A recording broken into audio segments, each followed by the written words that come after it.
எனக்கு ஒரு உத்தரவாதம் வேண்டும். கமலாலயத்தில் நடந்த சமரச பேச்சுவார்த்தையில் அண்ணாமலை போட்ட கண்டிஷன். கையில் எடுத்த 3 விவகாரம். அதிர்ச்சியில் பாஜக மேலிடம். மீண்டும் டெல்லி விரைந்த பியூஷ் கோயல். வணக்கம் நண்பர்களே. நேற்று தமிழகம் வந்த மத்திய அமைச்சர் பியூஷ் கோயல் பாஜக வேட்பாளர் இறுதிப்பட்டியலை முடிவு செய்ய வேண்டும் என்பதற்காக கமலாலயத்தில் மையக்குழு கூட்டம் நடத்தினார். இந்த கூட்டத்தில் அண்ணாமலை கண்டிப்பாக கலந்து கொள்ள வேண்டும் என்று புதுச்சேரியிலிருந்து அவருக்கு அழைப்பு விடுத்ததை அடுத்து அவசர கதியில் ஹெலிகாப்டரில் சென்னை வந்து இந்த கூட்டத்தில் பங்கேற்றார். அப்போது கண்டிப்பாக இந்த தேர்தலில் போட்டியிட வேண்டும் என்று அண்ணாமலையை வலியுறுத்தியுள்ளார் பியூஷ் கோயல். குறிப்பாக கட்சியில் உள்ள அனைவரும் போட்டியிடும் போது முக்கிய தலைவர் நீங்கள் போட்டியிடவில்லை என்றால் அது கட்சிக்குள் ஏதோ ஒரு பெரிய குழப்பம் இருப்பதை போன்ற சூழலை உருவாக்கும்.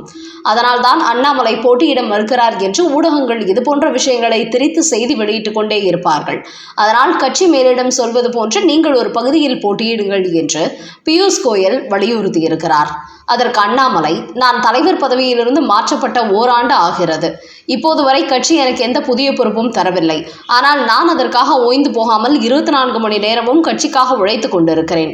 இப்படி கட்சிக்காக தீவிரமாக உழைப்பதற்கு தயாராக இருந்தும் எனக்கு ஒரு பொறுப்பு தருவதில் உங்களுக்கு என்ன பிரச்சனை உள்ளது?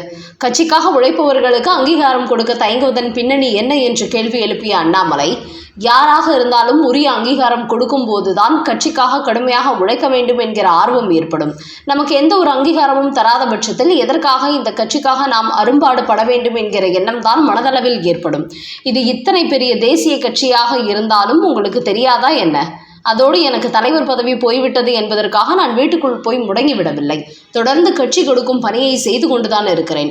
அதனால் என்னுடைய செயல்பாட்டை பார்த்தாவது உடனடியாக நீங்கள் பொறுப்பு தந்திருக்க வேண்டும். ஆனால் ஓராண்டுக்கு மேலாகியும் அது பற்றி கட்சி எந்த முடிவும் எடுக்கவில்லை. ஆரம்பத்தில் அண்ணாமலைக்கு தேசிய அளவில் பொறுப்பு தரப்படும் என்று அமித்ஷா கூட சொன்னார். ஆனால் இப்போது அது குறித்து பேச்சே இல்லை. அப்படி என்றால் இந்த கட்சியை வளர்க்க வேண்டும் என்று ஆசைப்படும் என்னை வளர்ப்பதற்கு ஏன் கட்சி மேலிடம் முன்வரவில்லை? எனக்கு ஏன் இந்த முக்கியத்துவம் தராமல் உள்ளார்கள்? அதற்காக காரணம் என்ன என்று பியூஷ் கோயலிடத்தில் சரமாரியாக கேள்விகளை முன்வைத்திருக்கிறார் அண்ணாமலை. அதையடுத்து கண்டிப்பாக கட்சி மேலிடத்தில் பேசி கூடிய சீக்கிரம் உங்களுக்கு தேசிய அளவில் பொறுப்பு தருவதற்கு நான் உத்தரவாதம் தருகிறேன் என்று கூறியிருக்கிறார். அதன் பிறகு நீங்கள் கண்டிப்பாக இந்த தேர்தலில் போட்டியிட வேண்டும் என்று கூறிய போது, இந்த முறை பாஜகவுக்கு வாங்கியுள்ள 27 தொகுதிகளில் 20 தொகுதிகள் எனக்கு திருப்தியே இல்லை. அதாவது தமிழ்நாட்டில் பாஜக சில தொகுதிகளில் மட்டுமே வெற்றி பெற வேண்டும் என்கிற எண்ணத்திலேயே இப்படி தொகுதி ஒதுக்கப்பட்டுள்ளது. நமக்கான தொகுதிகளை கேட்டு வாங்கி இருக்க வேண்டும். அதை யாரும் செய்யவில்லை. நானாக இருந்திருந்தால் தமிழ்நாட்டில் பாஜகவுக்கு வாக்கு வங்கி அதிகமாக உள்ள தொகுதிகளை கண்டிப்பாக வாங்கியிருப்பேன். ஆனால் வாங்கியுள்ள தொகுதிகளை பார்த்தால் நாம் இரட்டை இலக்கத்தில் வெற்றி பெறுவதற்கான வாய்ப்பே இல்லாத சூழல் உள்ளது. எங்கெல்லாம் வெற்றி பெற முடியாதோ அதையெல்லாம் நீங்கள் வாங்கி உள்ளீர்கள். பிறகு எப்படி தமிழ்நாட்டில் பாஜகவை வளர்க்க முடியும்? வெறும் வாய் வார்த்தைகளை சொல்லிக் கொண்டிருந்தால் போதாது. வெற்றிதான் எல்லாவற்றையும் தீர்மானிக்கும். நம்முடைய செயல்பாடு அதை நோக்கி செல்ல வேண்டும் என்று நயினார் நாகேந்திரனையும் விளாசி இருக்கிறார் அண்ணாமலை. அதன் பிறகு நீங்கள் எனக்கு ஒதுக்கி இருப்பதாக சொன்ன தொகுதிகளை கண்டிப்பாக நான் வெற்றி பெற்றுவிடவே கூடாது என்கிற கோணத்தில் ஒதுக்கப்பட்டுள்ளது. மற்ற கட்சிகள் தான் அண்ணாமலை வெற்றி பெறவிடக் கூடாது என்று நினைக்கிறார்கள் என்றால் கட்சிக்குள் இருப்பவர்களும் அப்படித்தான் நினைக்கிறார்கள். பிறகு எப்படி இந்த கட்சியை வளர்த்தெடுக்க முடியும்? பிரதமர் மோடியும் அமித்ஷாவும் தமிழகம் வந்து தீவிர பிரச்சாரம் நடத்துகிறார்கள். அப்படி நடத்திவிட்டு பாஜகவுக்கு வெற்றி கிடைக்காத தொகுதிகளில் போட்டியிட்டால் எப்படி நாம் வெற்றி பெற முடியும்?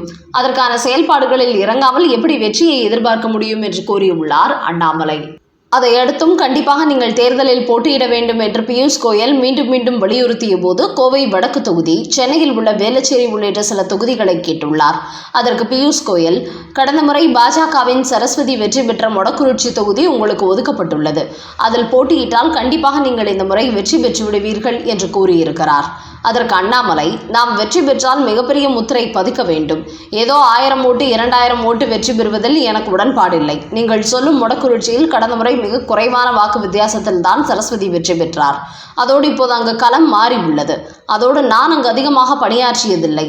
ஆனால் இதே தொகுதியில் வெற்றி வாய்ப்பு அதிகம் இருந்தால் இதையும் அதிமுக தங்கள் பக்கம் இழுத்திருப்பார்கள். அவர்கள் போட்ட பட்டியல் படி வெற்றி வாய்ப்பில்லாத 27 தொகுதிகளை பாஜக தலையில் கட்டிவிட்டார்கள்.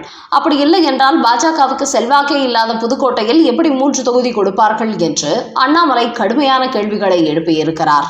இந்த நிலையில்தான் நேற்று மீண்டும் எடப்பாடி பழனிசாமியை தொடர்பு கொண்டு சில தொகுதிகளை மாற்ற வேண்டும் என்று கோரிக்கை வைத்திருக்கிறார் பியூஷ் கோயல். அதற்கு அவர் என்ன பதில் சொன்னாரோ தெரியவில்லை. அதையடுத்து மீண்டும் டெல்லி புறப்பட்டு சென்று விட்டார்.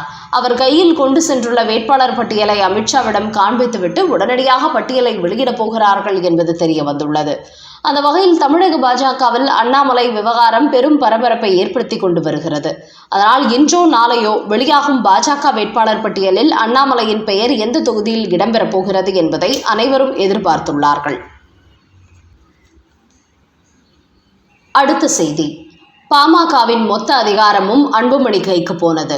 போட்டியிட வேட்பாளர்களே இல்லாமல் தடுமாறும் டாக்டர் ராமதாஸ். 2026 சட்டமன்ற தேர்தலில் தேசிய ஜனநாயக கூட்டணியில் இடம்பெற்றிருக்கிறார் அன்புமணி.